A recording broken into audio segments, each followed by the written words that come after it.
Google is out with its top searched health questions in the U.S. this year, and here to give us the answers, not just the internet answers, but the real ones. Dr. Todd Ellerin, Chief of Infectious Diseases at South Shore Health.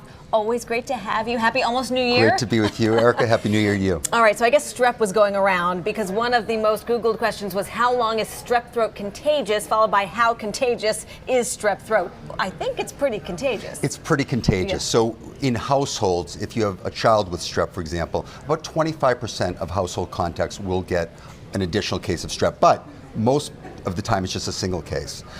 How do we prevent it? Make sure you don't share liquids and foods and coughing and being in close contact. Here's the good news though.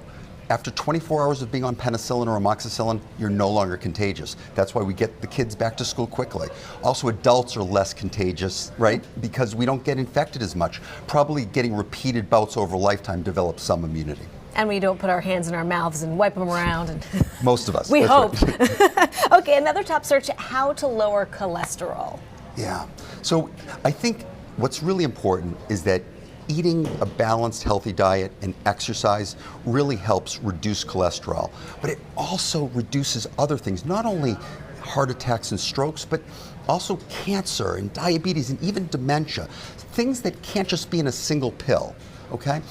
Speaking of pills, statins, if you have a high cholesterol, are really effective medications to lower cholesterol, especially the bad cholesterol, that LDL. Lowering that cholesterol decreases your risk of heart attacks and strokes, and it's really important. The goal, most of us should have our bad cholesterol, LDL, under 100, okay? So especially if you have heart disease or diabetes, obesity, you really want to make sure your LDL is low.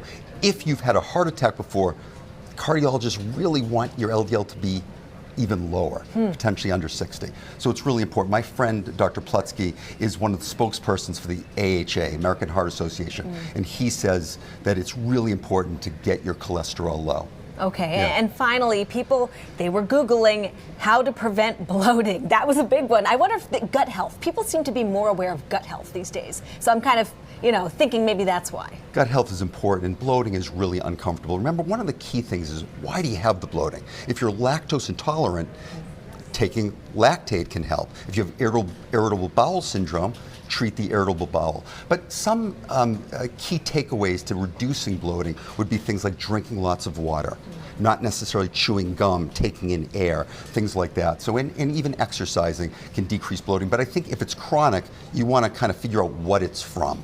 And that's important. You could be obstructed. It could be a serious sign of a medical condition, or it could be something mild that you could take simethicone, what we call Gas-X, and that may be able to reduce it. So.